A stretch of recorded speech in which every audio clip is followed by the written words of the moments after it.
In a network-driven business, in a business that is leveraging community-led growth, what you start to learn is that happy customers lead to more happy customers. Welcome to Revenue Insights. Every week, we'll be joined by revenue leaders from some of the most successful and highest growing companies. Together, we explore how they built their revenue teams, the journeys that they've been on, and the lessons they have learned along the way. Revenue Insights is brought to you by Ebster. We're a revenue intelligence platform designed to help revenue teams to build more pipeline, close more deals, and retain more customers.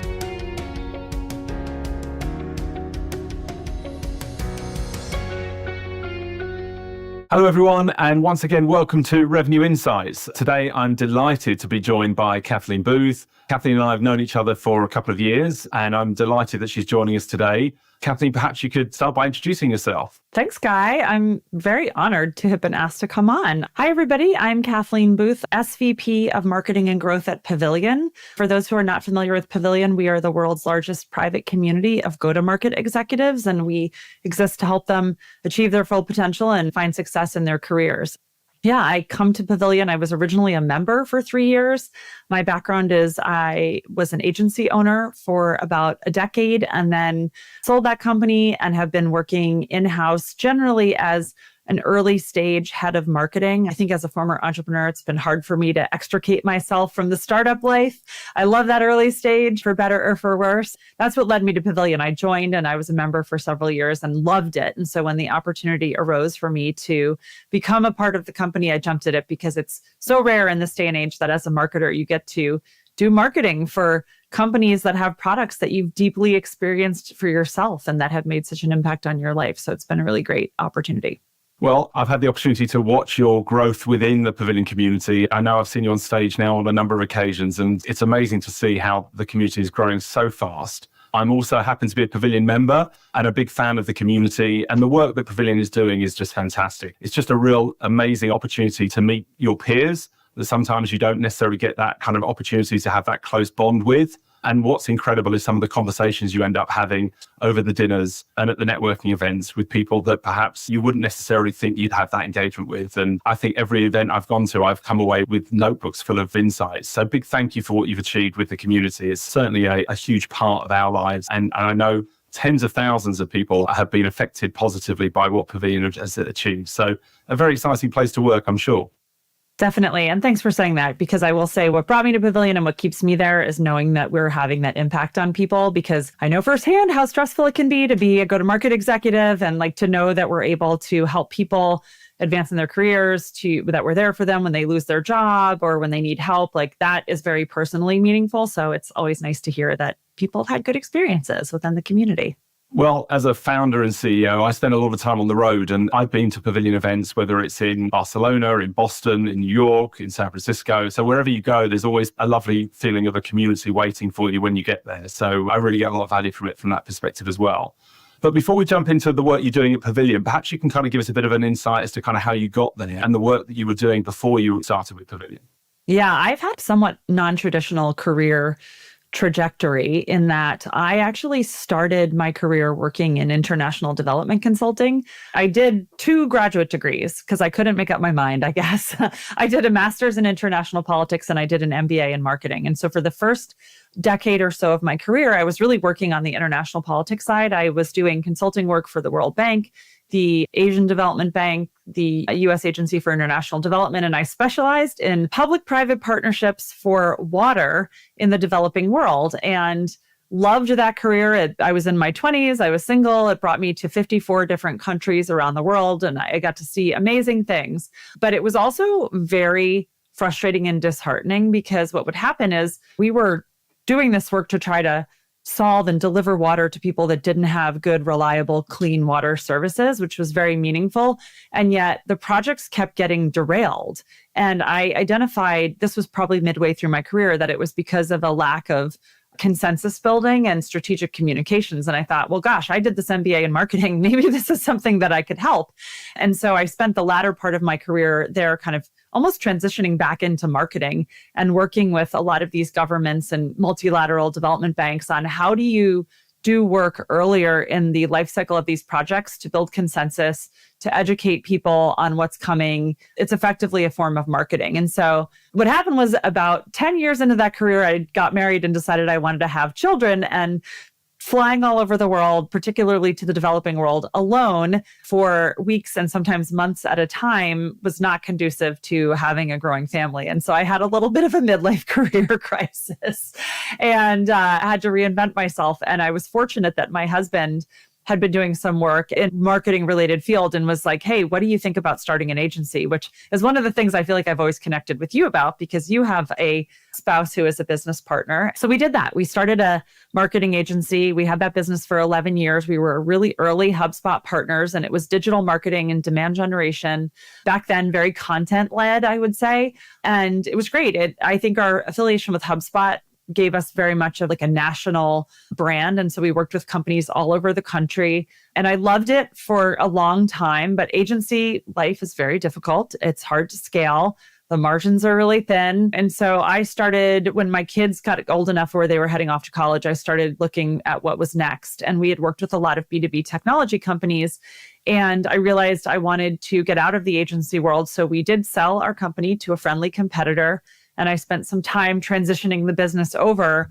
And it was interesting because it was in that time when I was transitioning that I had my first community experience, because the company that I joined wanted to build a community, and they actually wanted to build a media company around their agency. And so I spearheaded that effort. We built a 5,000 person marketing community. We built really a media engine. And after about 2 years of doing that, I left to finally go in-house into B2B tech companies as head of marketing, which is what I really wanted all along. And my timing was terrible because that was right around when COVID started. So I've done that a few times. I've worked in cybersecurity, in e-commerce, SaaS, in ad tech, all in these very early stage roles where many times companies were still trying to find product market fit. They needed to build teams. They needed someone to come in and impose discipline and strategy behind their marketing. In some ways, educate them about what good marketing was. And I loved that work. And that's what led me to Pavilion, because it was when I was leaving that initial role where we sold the company and I was working at that company that acquired us and going into B2B tech. I had shared my resume with somebody who sent it out through what was then Revenue Collective, Pavilion's precursor. And I started getting these amazing interviews with incredible companies from all over. And when I would ask them how they heard about me, they kept saying Revenue Collective. So I joined, and it's been great. It has followed me through my career, from finding jobs to helping me be better at jobs to building a network. And a few years back in fall of 2022, when I had the opportunity to join Pavilion full time, I jumped at it because it felt like the natural next step, not only because of what I said earlier about really deeply believing in the product, but also because having had that experience of building a community back in 2017 to 2019, I left that experience feeling like this is the future of how marketing is going to be done. And I want to go someplace where I'll have an experience that allows me to be at the forefront of it. And so those are some of the reasons why I joined Pavilion. And it's been fun being here and really like immersing myself in what it means to build a community-led marketing engine. Just a quick reminder, and then we will be right back to the show. At Revenue Insights, our goal is to share how top-performing revenue leaders build predictable, efficient, go-to-market teams. Every week, we speak to the brightest minds, and every quarter, we release the latest findings from our analysis of billions of dollars in pipeline. If you don't want to miss out, sign up to our newsletter at ebster.com/newsletter-sign up. That's ebster.com/newsletter-sign up. The link to make that a little bit easier for you will be in the show notes of this episode, wherever you're listening. See you there. Yeah, and you're now not just influencing a single business, but hundreds of businesses that are kind of all influenced by the community, and the learning that goes on is fascinating to see. So what are you seeing that's changed? Kind of, you talked about pre and post COVID there. So what are you seeing, the things that were happening in marketing and go to market maybe in 2019, 2020 versus now? Can you see a big shift? 100%. So before COVID, that was back when I owned my agency and when I worked for the other agency. And so I was in a sales role a lot of the time. I mean, especially when I was CEO, you're like chief marketer and chief seller and chief, as they say, cook and bottle washer. And so Whenever I would pitch people, I would always say, hey, think about how people buy. When they realize they have a problem, what do? They go to Google and they try to find a solution. And so back then it was, you've got to be found in Google. And this is why we were very digital and content led. And I believed strongly in what HubSpot evangelized back then, the inbound marketing approach, the content led approach, the educate, don't sell approach. That has changed. And what happened was during COVID, there's always been communities, but COVID served as an accelerant. And for that 2-year period when we couldn't see other people in person, I think a lot of us flocked to communities to substitute for what we had gotten previously in other ways. And so we went to communities to establish connection and build relationships. We went there to try to drum up business, to learn. There were no conferences happening in person. And I think the whole virtual conference thing was not very successful from what I recall. So communities became this mecca. And Pavilion, you see it in Pavilion because we grew dramatically during that time because we solved this need for people. And as a result of that, what has happened, and we now have some research to back it up, actually. We did some research with Trust Radius recently that underscores this.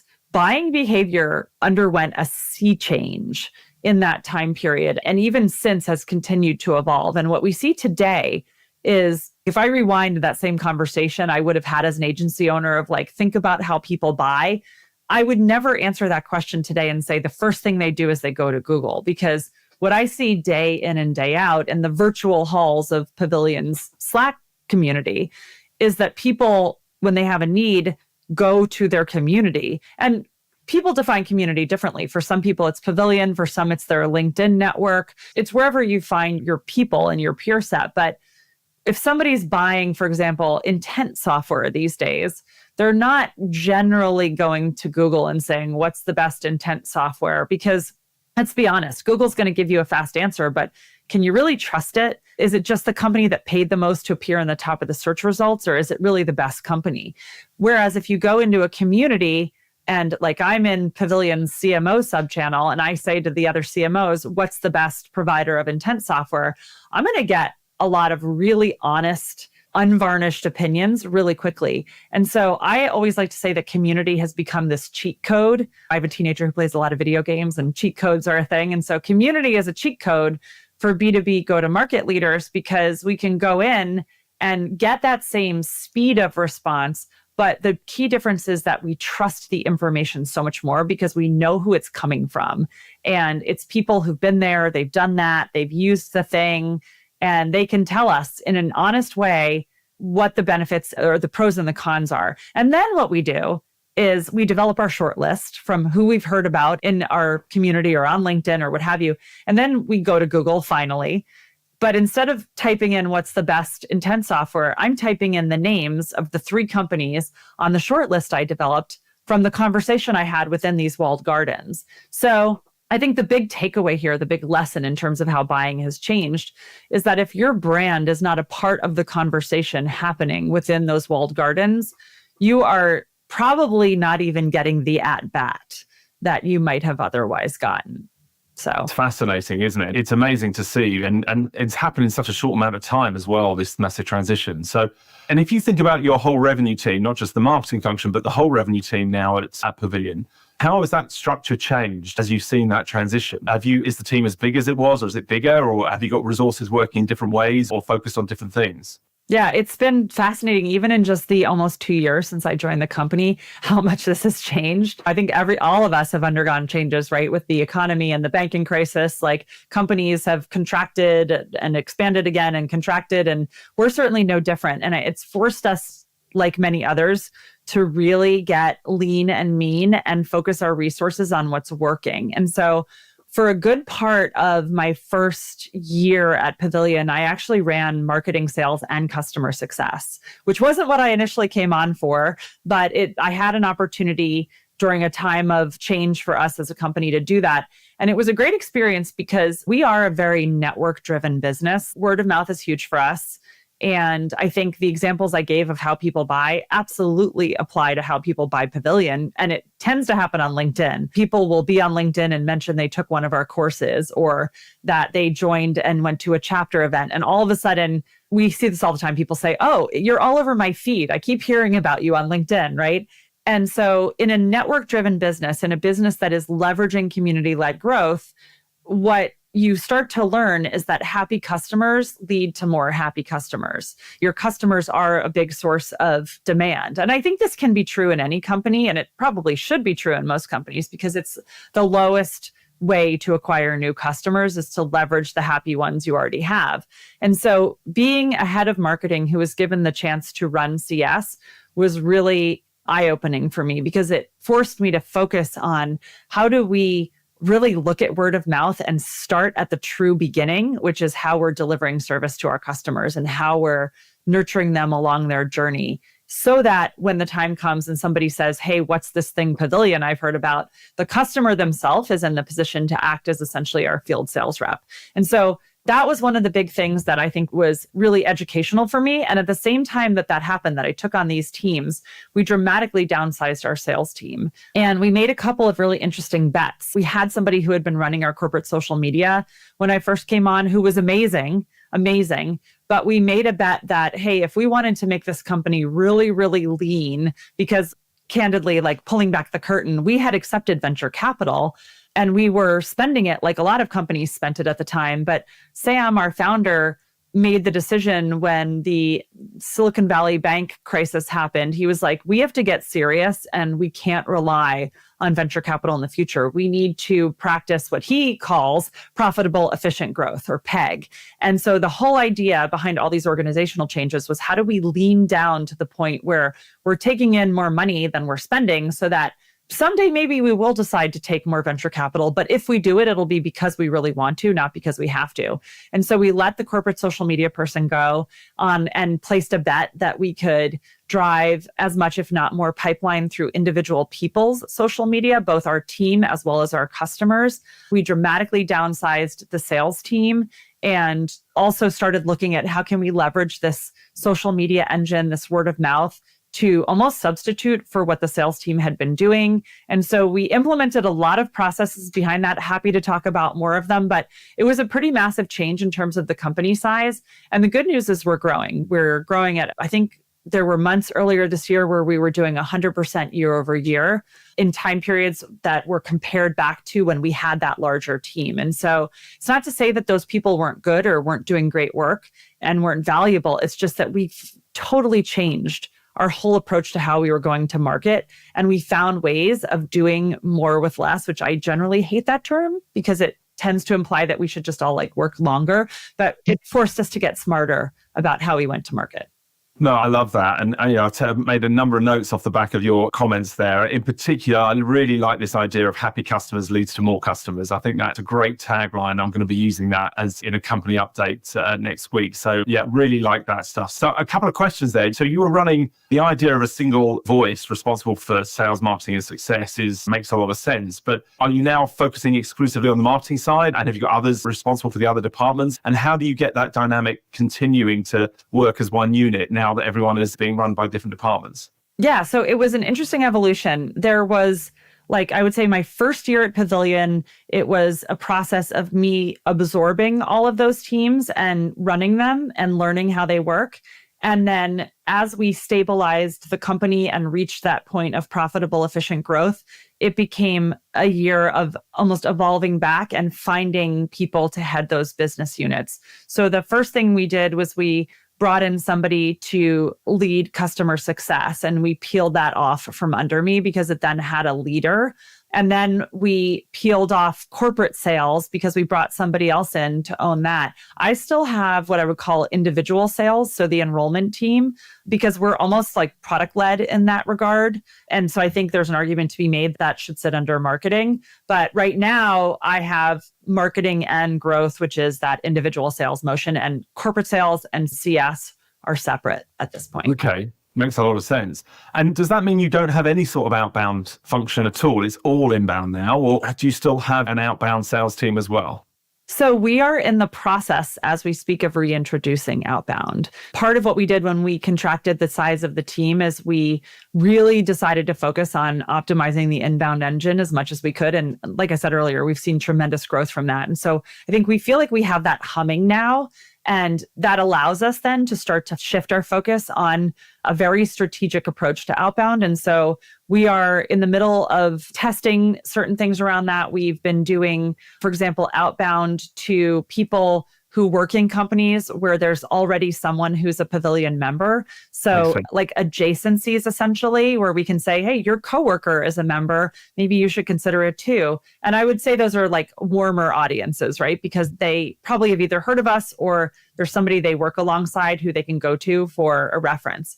And then our next test is going to true cold audiences. And so we've begun to build lists of our ideal customer profile. And regardless of whether they know a member or work with a member, we're going to probably begin testing some cold outbound just to see what our conversion rates are like, because that'll help us calibrate how much we should spend on that channel. Wow, well, it's going to be an interesting year ahead and see what the outbound can achieve. But look, well done in stabilizing and growing it from the inbound perspective. And of course, Pavilion's all over my feed as well. So that's I love hearing that. So as a with a background in marketing, you're obviously quite data-driven already. Now, I'm a huge advocate of sales teams becoming a lot more data-driven, and we spend a lot of time talking about the delta between top performers and average performers within sales teams and how we can really use the data to understand what good looks like so that we can start bringing the B and C players along with us. But with someone with the marketing background that's so data-driven anyway, are you able to bring that data-driven approach into the sales team? Yeah. So as I mentioned, in my team, we do have the enrollment team, and that sits under demand generation, but we have 2 sellers effectively who are working all of our inbound leads. And soon we're considering adding a 3rd who will work the outbound. And with the inbound team, I'm fortunate that I have a great head of demand generation, Josh Carter, who is also very process oriented and very data driven. And so what's happened is we have a pretty tightly defined process for how we work those enrollment leads. And obviously, and I know I'm preaching to the choir, I think the baseline is like expecting the team to follow the process, right? That's number one. And how you enforce that through the way that your CRM is set up and the way you stage gate things in your pipeline. But even with processes, I think there's aspects to them, like there's smaller aspects to them that can easily fall through the cracks. And so some of the things we've observed, for example, are speed of email follow-up is a huge factor for us because we have a very short sales cycle for our individual memberships. People come to the site, they fill out an application, and they can, if they want, self-serve through that application and like put down a credit card and join. So there's almost an e-commerce aspect to our business, but there's a lot of people that abandon cart, to use an e-commerce term, or they come in as leads through other channels like a DM on LinkedIn and to one of our team members. And so that whole population of people that have expressed interest but not joined is where our enrollment team is focused. And that's where we see that the speed of follow-up is so crucial, and also like the personalization of follow-up. And so we do have more than one seller on that team. And I think we've been able to see differences in outcomes based on like speed of follow-up, degree of personalization, I think are like the 2 biggest things that we've noticed from a data-driven standpoint really set the 2 sellers apart. And so how are we tackling that? I think there's obviously there's coaching, but then we're leaning heavily into AI at this point as well. So we have a tool called Fixer AI, which is an email inbox automation platform that's helping one of our sellers to speed up their follow-up and improve their follow-up. It actually helps with both speed and personalization because it drafts responses. But then we also have this incredible team we're working with, Brian Sowards from Drive Pipeline and the team at Copy AI. We've built a number of automations that essentially de-anonymize some of our website visitors and people who have made it through part of the application process, scrape their LinkedIn profiles, and help draft outreach for our sales team so that they don't have to spend as much time getting to that baseline level of personalization. And what's cool is actually Josh, our head of demand gen, is doing a build in public, and he's publishing on our LinkedIn channel these tutorial videos that show exactly how he's doing this. So if you're interested in learning more about what we're doing there, I would say head to our YouTube and check it out. Just a quick reminder, and then we will be right back to the show. At Revenue Insights, our goal is to share how top-performing revenue leaders build predictable, efficient, go-to-market teams. Every week, we speak to the brightest minds, and every quarter, we release the latest findings from our analysis of billions of dollars in pipeline. If you don't want to miss out, sign up to our newsletter at ebster.com/newsletter-sign up. That's ebster.com/newsletter-sign /newsletter-signup. The link to make that a little bit easier for you will be in the show notes of this episode, wherever you're listening. See you there. Very good. I can't believe we made it a whole 20 minutes without talking about AI. So I know. You did well there. So no, very good. I was going to ask you about that. And once customers are on board, communities in general are notoriously challenging around retention. So how are you dealing with those challenges? And is there a data-driven approach there? There really is. And I have to give all credit to, we have an amazing internal ops team. And I feel so lucky because I've been in companies before where there isn't dedicated ops and the difference is night and day. So we have a man named Tom Andrews who leads our ops team, and then Samantha and Rupa who work with him.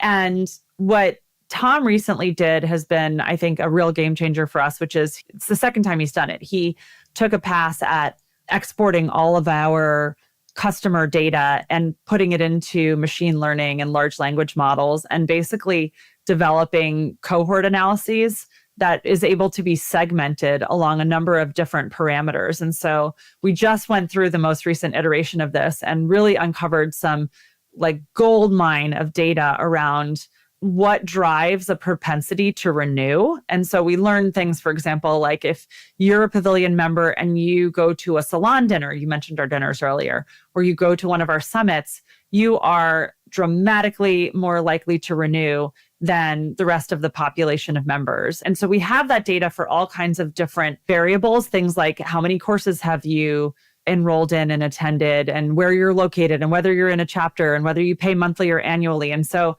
this is where I think like you can have all the theories in the world on what's driving retention, but having that data makes it so black and white. And so what we're investing in right now is this exercise around building out what we think the ideal member journey should look like, which we call the good path. And shout out to a woman named Robbie Kelman-Baxter who came in and helped us with this.